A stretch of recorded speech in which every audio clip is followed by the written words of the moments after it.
our subconscious mind is always trying to figure out how to confirm a belief that we have about ourselves. And so if you believe something negative about yourself, your mind is going to look for confirmation outside of you so that it can keep that belief going. But if you decide to believe something powerful and just beautiful about yourself, your mind is going to look for confirmations for that too. And you start to feel good about the woman that you are becoming. So it's so important that we use this to our advantage.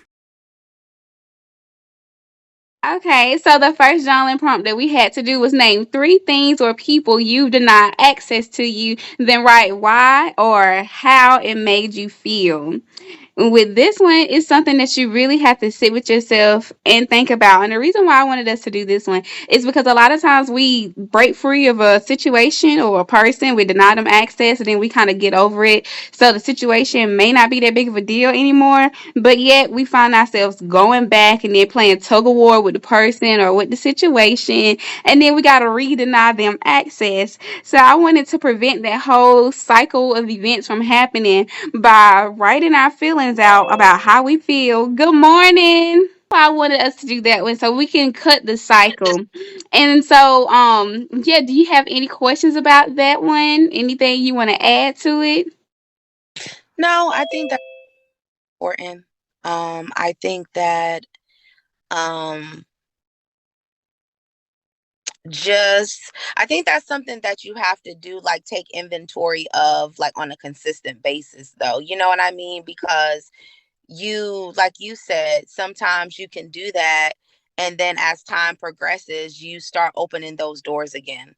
So you just have to make sure you're conscious and aware and take that inventory like consistently, to make sure you're not allowing anything or anybody to attach to you that don't have a place in where you're going. Exactly. I love how you said that. And something that resonated with me is when you said the people who don't have a place with where you going. So it's that end portion that's like ringing bells in my ears. Where we going? It's like as we heal, sometimes we don't even know where we're going. We're just hoping and praying that where we're going is a better place than where we're at right now. And and I just want to talk about that a little bit more because that's what our healing event is going to be about. We're going to make an identity board to help us identify the woman that we're becoming and be more aware of her actions, her habits. What is she like? Who is she attaching herself to? What type of people and environments is she going to try to be around? And that's something that I want us to plan for and to try to see ourselves doing, so that right now we can look for those people, we can look for those opportunities, and we can really I think we can strengthen our manifestation because we'll be more strategic in our walk and excuse me, inside of our goals. So that's really good. I guess I can jump off of how what I've been going through this last week. I mean, I guess that can pertain to access denied Yeah, and not absolutely. and not let somebody have that much power over you to change what you've been doing. Right, right, right. So yeah, you gotta this is definitely for you for that situation. Deny that person access, deny that situation access, and then think about who you're trying to become, so that when you get in those headspaces when you're low, you can pull yourself back up because you know there's light on the other end of the tunnel as long as you're putting the work in to heal yourself and to overcome those situations. So that's true. Okay. Well, I'll go ahead and hop right into the second one. So the second one was about a thought, denying our own selves access to our minds because of our thoughts. So it says, what thought tried to pop up on you and disrupt your peace, queen? List them and write something positive right next to it. And I said, sometimes we have to deny access to our own selves because of our thoughts. And that was deep for me because I have, on several occasions, I've been very depressed. I've been very low. I have been suicidal. And it's all because I would let a thought pop up on me and disrupt my peace. And I would just, instead of, well, what I would do, I would believe that negative thought. And then I would just take it and run with it and allow, good morning. I would take it and run with it. And I would like play with the thought and dance with the thought and allow it to take me to a place where I did not want to go. So it's so important that we list out, well, shine light on inside of our negative thoughts, list them out, and then write something positive beside it, and look yourself in the mirror and repeat the negative and then repeat the positive over and over and over, because what we're doing is training our mind to automatically disempower that negative thought by coming up with something positive to say. Our mind is like a recorder. It's recording everything, it's seeing everything, it's replaying everything. That's why when somebody is in your ear constantly telling you something over and over, you'll hear that person in your head at random times in random situations. You'll be like, oh wow, I hear this person. Like Renee, I hear you in my head sometimes when I'm doing some stuff encouraging me. And it's just like, okay, Oh yeah, it's just that's amazing. how I feel about you when I'm doing some stuff and some stuff you done told me. Yeah, I can hear you saying it, like the positive intake.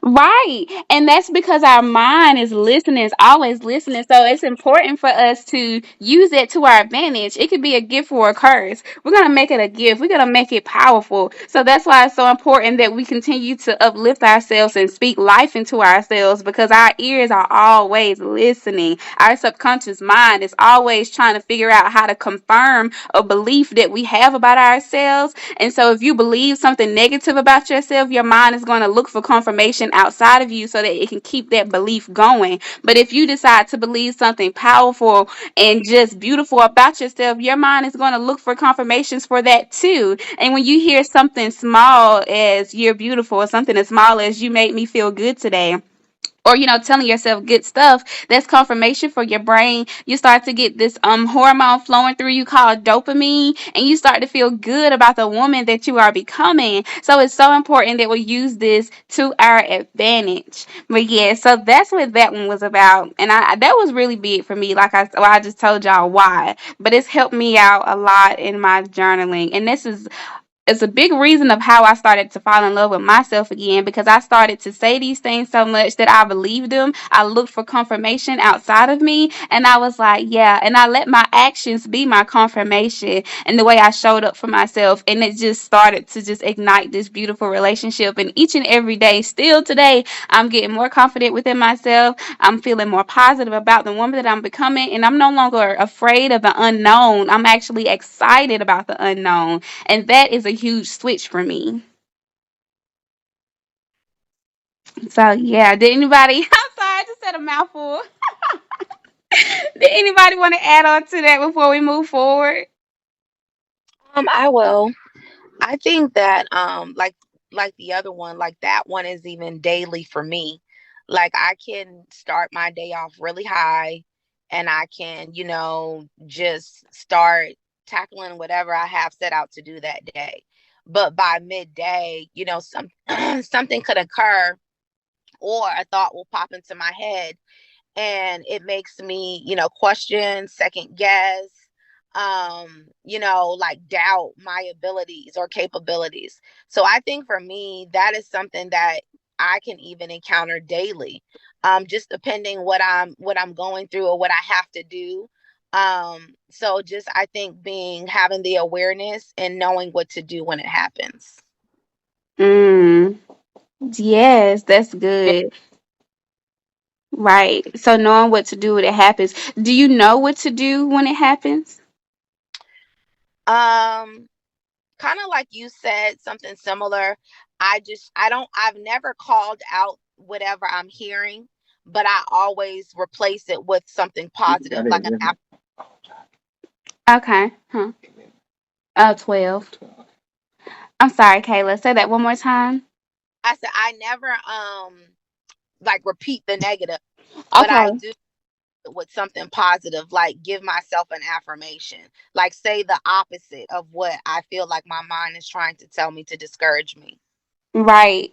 That's good. Yeah, I definitely agree with that. It's doing that, and then on top of making sure, like you said before, we're aware of that negative thought. We have to shine light on the negative things so that we can bring them to the forefront. So that's when writing it down becomes very important and also uncomfortable, because a lot of times you have to be real with yourself. You can't play around with yourself and act like, everything's hunky dory and roses. Because if you do that, you're going to be triggered by something, and then you're never going to be able to get to the root cause of it. The whole goal goal of healing is to identify what's triggering us, to understand it, to disempower those lies that we tried to believe were true, and really truly heal and get over it. So the next time we're faced with a similar situation, we're no longer triggered, we're unbothered, and we get to keep our peace and keep our joy and keep flowing throughout the day. The ultimate goal is to not let the outside environment control how we feel on the inside, because we are goddesses, we're queens, and we have control over our body. And what we're going to do is create an environment and create a reality that is beautiful and that is attractive to not just us, but the people who are closely attached to us, like our children,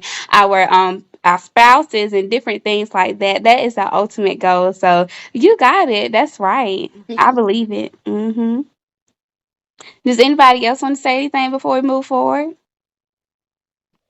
I'm just soaking what y'all saying in like a sponge. I really have nothing to say about this.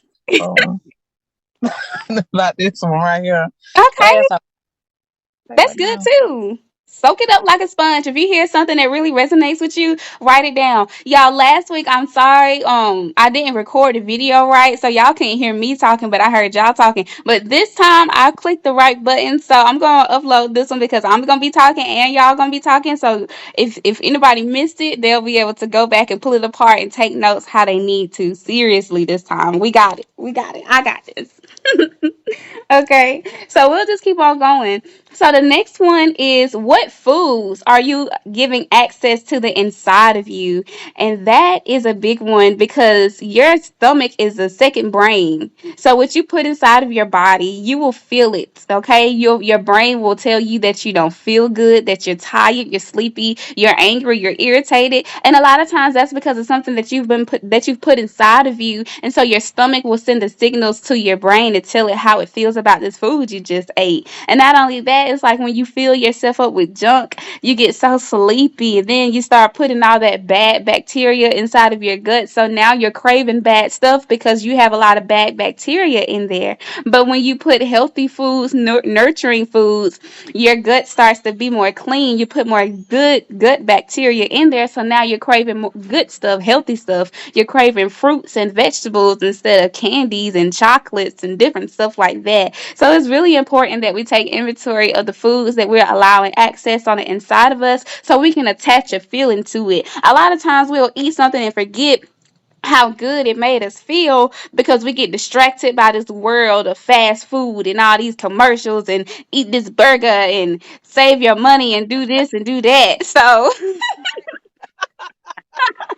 you're right. You're right. No, you're right. right. This society is not working for us, y'all. This society wants to see us damaged and just spending our money and broken. We live in a broken society, and it's just the reality of it. So that's why it's so important that we stay in tune and create environments that's healthy for us to flourish and grow in, where we can have these real conversations. Because if we don't, we will get sucked up in a tornado of toxicity, and that's the last thing that I want. So yeah, so for me, this helped me a lot because I know last week was Thanksgiving. I didn't eat a whole bunch of stuff, but afterwards I definitely cheated on myself. I ate some gluten bread. It was not gluten free. I know that hurt my stomach. I did not feel good about it. Then I had some macaroni and cheese. Something about that macaroni made my stomach feel bad. It was vegan, but something in it, and I think it was the noodles. It made my stomach hurt. And so I gotta get out of my mind like I'm finna eat this because I know it's gonna taste good, and start paying attention to my body. Because at the end of the day, that stuff really wasn't worth it. It really wasn't. I did not like the way I was feeling. But when I was smacking my gums, I was enjoying myself. But it wasn't worth it. So yeah, so writing the food downs that make you feel bad, and then the next time you just glance at that page here and there every day, so that you can remember. And then why you're going to deny this food access is going to become stronger. You're going to see that and be like, oh yeah, I remember how bad that made me feel. And then how your mind works is it works in images. So once you attach a reason to it, it's going to go back in a time and put a picture around that and create a feeling for you. So your mind is going to really help you out a lot when you start writing stuff down. But it's once again, it's all about how you use it. Our brains can be a huge tool, or it can be a huge destroyer, honestly. So this game is all about getting on the right side of our mind, knowing how it works, so we can use it for our benefit. So yeah, that's that one. Did anyone have anything to add to it? That Okay. one was, oh, who's gonna talk? I don't know. Oh, nobody. You're good. It was just me. Okay. That one, that one is a big one because you feel like, okay, yeah, this food is gonna get, and then you feel like, oh, one, something won't hurt. I mean, I know sometimes cheating won't hurt because it won't hurt, but when you know you on a weight loss journey, I feel like maybe you should just, I don't know, stir clear. I mean, you can have a little bit of something, but sometimes when you have a little bit of something, you be like, I want some more of it. And then some more of it. So it's just like, how can you just like, okay, this is enough. This is the portion I'm supposed to have, and this is it. You know what I'm saying? I've already established the like my intermittent fasting and stuff like that. Like, okay, this is it. But how do you know, like, okay, what I'm having is just enough. That's what I'm supposed to have, and I don't need to have any more of it because it's bad for me. If that makes sense. It does. It makes perfect sense. And that's why it's so important for us to strategize ahead of time and prepare ourselves for these moments that we know are going to come. So for me, I know writing down the stuff that I know is not good for me is going to help me out. Remembering your why, that helps a lot too. Remembering why you're even doing it. But in the moment, you really don't think about your why. Your body has more control over your taste buds are just watering. So the why really don't matter. But once you get more disciplined, you're going to think about that stuff more. Have that picture of that body that you want. That's when this identity board is really going to come into play. Because on my wall in my room, I have a picture of what I want my body to look like, what it used to look like before, and that helps me out too. Using imagery for your mind. So remembering what you want your body to look like, and then what that's going to do is automatically let you know that this portion is going to be too much. If I keep eating this, I'm not going to get there. It's all about how bad do you want it. Do you want to continue to move forward, or do you want to go backwards? There's really no in between. Either you're healing yourself or you're killing yourself, and that's the Right. thing about it, you know. And then it's like in those moments when you do decide to eat a little bit more than you're supposed to, you got to ask yourself, what can I do right now what can I do to stop that? Am I really hungry? So sometimes you really just got to stop and talk to yourself, have a conversation. You got to care about yourself the same way you want your friend to care about you, your significant other, your mama. You got to really care about yourself. So having those personal conversations like, whoa, why am I finna eat this? Is this what I really want? Is there something else that I can do? Like, are you okay, love? Like, I talk to myself like that, seriously. I'll be like, whoa, baby, are you okay? You know, what's going on? And I just like ask myself that inside of my head. And once I ask myself that question, I will sit there until I start to pinpoint some answers or some whys, and then it'll start making sense. Like, why am I trying to destroy myself at the same time while I'm trying to build myself up? If I identify with that, that means I have something deeper going on the inside of me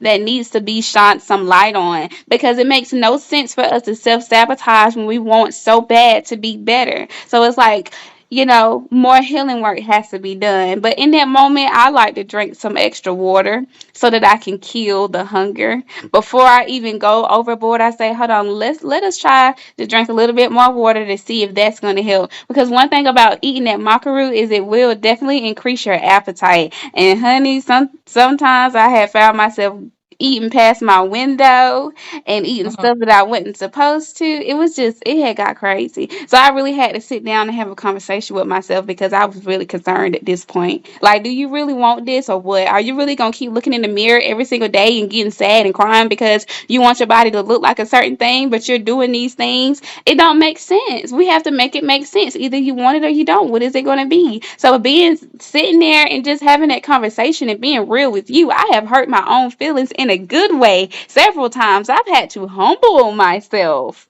And it Mhm. sounds crazy, but I'm just saying this is how I talk to me.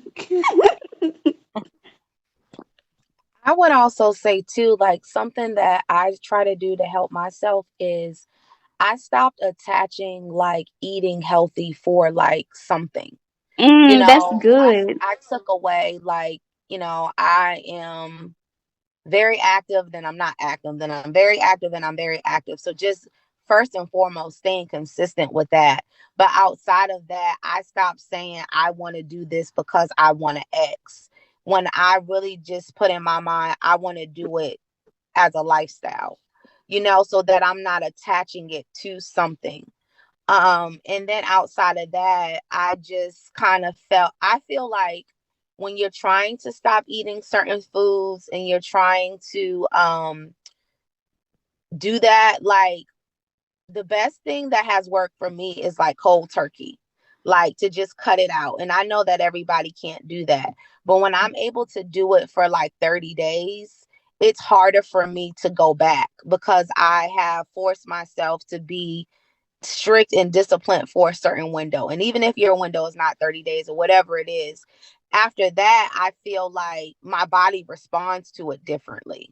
Like it's almost like I have a sensitivity or it upsets my stomach, like you said, when I eat it. So I just try to go as long as I can without the foods that I know make me feel bad. Because the longer you can go, the easier it will be kind of not to go back for me. I love that. That was so good. I love what you said. Not doing it just because you want to be healthy, not attaching it to that, but attaching it to a lifestyle. Because it's all about longevity. I think that's why most diets don't work because we think we're going to do it for a certain amount of time and then stop and we go right back to where we started. So it's Yeah. like, it's always But a it cycle. but it has to be like a way of life. Yeah, Like exactly. Exactly. Because even if you reach that goal weight and then you start eating that stuff again, you're going to have the same feelings and gradually you're going to, gain it back. So I think if we're saying like, I want to be intentional about just changing this and having a new complete lifestyle, we're not attaching it to the weight loss, or if we got a special event coming up and we want to fit a certain dress or something. I love that, and that's so true. That is so true. Because I've been victim of doing that too. me too. Hitting the goal, and then slacking off because I hit the goal. Then whoa, wait a minute, got too far ahead of myself. Now I got to start over again. Yeah, I've done that. That's so good, and that's to add on to that would be the identity. It's all about becoming and being. That's why it's so important to know, are you really tapping into the woman that you want to become? And it's easy to say we want to be healthy, but what type of healthy is healthy for you? What type of, lifestyle are you going to, want to do? Everybody is different. Everybody's lifestyle is going to be different. So just because I'm being vegan doesn't mean y'all have to be vegan if that's not what you want to do. But if you know you can do something that's healthier than what you're doing right now, and you can become consistent and create an identity around making that your new lifestyle, that is what it's really all about. It's stepping stones, just stepping stones. So I love that. Okay, that was good. All right, before I move forward, was there anybody else who wanted to add on to that, or are we good to keep going? Yeah, we're good. We can keep going. Yeah. Okay, perfect. And I hope I answered your question, Danielle. I think Kayla and I answered it pretty good. Y'all, y'all did. Y'all answered pretty good. Yeah. Okay, perfect. Okay, so next was what habits are crippling your growth? List them out, then think of a new healthy habit to replace it with. I said you have to deny some old habits access to the next season of your life, queen. And this is us tapping even deeper into being intentional about our growth, about our healing, and this new woman that we're becoming. Everything can't come with us. And that's the scary part because we love a lot of the people, a lot of the things that we're comfortable with. But when we have to disconnect ourselves and let go of some old stuff that's been there for years, oh, hey, baby, you about to break my heart because this is my H1 since day one, but it's like that when you're healing and growing. So just having a moment to be real with yourself and list out some old habits that just can't come. For me, a habit that I need to disassociate myself with to go to the next level is laying around in the bed for, longer than I'm supposed to early in the morning. And I did it this morning. I'm gonna be real with y'all. I did it this morning, and when I did that, now I was late to my workout. I was late to my workout because my baby girl, I still had to feed her, and because she know the routine, she's ready for the routine, and but it was me that wasn't doing right, and I was like, wow, I cannot continue to do this if I want to go to the next level. I want to show up for the workout on time. I want to get the, I want to, I don't know the word, the maximum. I don't if I want to get the maximum amount of value, quality out of the life that I'm living, out of all the things I have access to. I don't want my fiance to think that I'm taking advantage of his time and his kindness by him helping me work out. I don't want to disvalue myself like that by making, just cutting myself short. I don't want to cut myself short of anything. And I don't want to do my baby girl wrong. I don't want her to have to cry for me to get it together because she's waiting on me. So I just get really personal with myself. And when I think about my growth, I'm looking at how I'm making others feel around me and how I'm devaluing myself and disrespecting. I'm disrespecting myself truly because I know I can be better than this. And it's just I look at it like that. I'm disrespecting myself and the other people, that's helping me out and trying to help me to be better. So in order for me to stop doing that, I have to get that low with myself and say things like that because that's the severity of it. And I know that I don't want to do it. And that's why when you're thinking about why you're doing something, you can't just do it for you. You have to think about other people you're doing it for too and how it can hurt them in the process. Like what are you who is being jeopardized by you being selfish and staying in your same old ways? It's more than just you. And so that's an example of something that I'm working on right now. Uh-oh. Okay, so we got 10 minutes. Oh no. I No. know. Woo, oh my gosh. I'm gonna have to just pay to get the hour. I'm gonna get the hour because these calls be too good to be getting cut off. But okay, so that was me. Does anybody have anything else they want to add to it? Mine is just okay. So I'll be wanting to go, like work out in the morning before I go to work. But I always say I'm gonna get up. But I never do, and I always end up going after I get off work. And I feel like that's a problem for me because I feel like working out before I go to work would make me feel more energized. But I wake up on time to go, but I just lay there. I lay there in the bed till it's time for me to go to work instead of going to the gym, then go to the gym, then go to work. And I just feel like I need to stop it because then when I come home from work, I'm even more tired because I know I got to go to the gym. So I just feel like if I knock that out, but I never do it. I always just lay in the bed. I tell myself, yeah, I get myself pumped up, and yeah, I'm going to. I always end up going. And see, the morning time is better anyway because nobody's in there. Mm-hmm. And so in the afternoon is crowded. Because I'm like, said you were gonna go in the morning, and then I look. Now you got to deal with all these people and everybody in the way. So it's like that's one thing I'm just getting out of my own head, getting on my feet, and doing what I said I'm gonna do. Yeah, that's right. Does anybody else have anything to add to that? I do. Um, I want to say about the morning thing because I be coming there on 10 in the mornings and stuff. I feel like if you go in the mornings, that'll set your tone for the day. You get it out the way, and you still can start your day, even though it don't feel good getting up. Doing it in the morning, it feels good in the process. I feel like it's part of the process. I'd rather work out in the morning than work out at the end of the day because it just starts your day. It make you feel so good. You worked out. You feel like you conquered the world and so, yeah, that's how I feel about it. Because I was the same way. I was like, I don't want to work out in the morning. But the fact that I told my mind that I didn't. So you just have to, put it in your mind. If that's something that you want to do, just go ahead and do it. Suck it up and just get to it. Yeah. Yeah. Uh, Anybody else? I was just gonna say a few things that I feel I need to leave behind would be procrastination. I feel like I can procrastinate too much. I feel like being stricter with discipline, so not being disciplined. Um, and then sometimes having unbelief in the things that I desire to have or that I want to accomplish. Mm. You say having more belief or unbelief?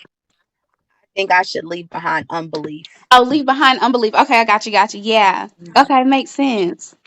Okay. What about you, Renee? You got anything? No, I'm just listening and on my way to work. Okay, okay. Perfect. So something that I'm gonna try, I would highly recommend that we all try this too, is using that phone for us. I know, like, if I hear my phone telling me to do something when I need to early in the morning, it's gonna be like, oh yeah. And then if I see the picture that I need to see to get up, I feel like that's going to help me out too. So hearing it, and seeing it is going to create a feeling. And if I already know that I really want to keep moving forward. I want to, the faster that we can grow, the faster we can change, the faster we can have the life of our dreams, the faster we can have the things that we've been waiting so patiently for. So it's either do you want it now or do you want it later or do you not even want it at all? So I have to ask myself that. So I'm going to ask myself that early in the morning because for some reason my mind don't really go that deep. And I don't know if it's because I just woke up, but if I can get my phone to alarm and to speak that to me, how bad do you want it? Do you want it now? Do you never want it? Or do you want it later? I'll be like, okay, phone, I'm definitely about to get my tail up and make this happen. So that's what I'm going to try to do. I'm going to try to figure out a way for my phone to speak to me so that she can get my brain going and thinking quicker than I do when I wake up in the morning. And when I see that picture, it's the confirmation my brain's putting all these things together. And then I'm going to feel that urge, that fire on my butt, like, oh yeah, let me get up and get this thing started because I don't have time to play. We don't know what day we're going to leave out of this world. So we got to stop playing around like we got 10 years because we really don't know if we have one extra hour. We don't even know if we really going to wake up out of the dream that we go in that night. So we really have to just be mindful of our time and stop playing with ourselves because we are worth so much more. And that's yeah, that's what I'm gonna try to do to help me. I'm gonna do that tomorrow. Okay. And so we got like 3 minutes. The last one, thank Lord. Hopefully I can finish the complete sentence. But it's if you fight for your excuses, you get to keep them. What excuses have you been clinging to? List them out, then get very creative and see if you can find a new way to solve them. So we've basically already topped into this subject. So just listen out every excuse that you're giving for yourself for the bounce off of what we're saying in the morning. My excuse is I just want to cuddle and just lay there. That's an excuse because what? I have to find another time in my day to lay in the bed and cuddle. I have to tell myself if I can go ahead and knock out all of my tasks, I'll have more time at the end of the day to do the same thing I'm trying to do right now. So it's all about being strategic. And then sometimes we just got to let it burn bad enough. We got to let it hurt so bad and hit rock bottom so that we can really experience what it's like to jeopardize our own growth. Hey, Ty. Yeah, so that's what we have to do sometimes. We really just have to hit rock bottom and just go up from there. This like, you know how we got to get a punishment. We just got to get our tail whooped so we can do right. Mhm. Yeah, there you go. But our excuses is whooping our tail. It's whooping us. So how bad we Yeah. gonna let ourselves get whooped until we wake up and get it together?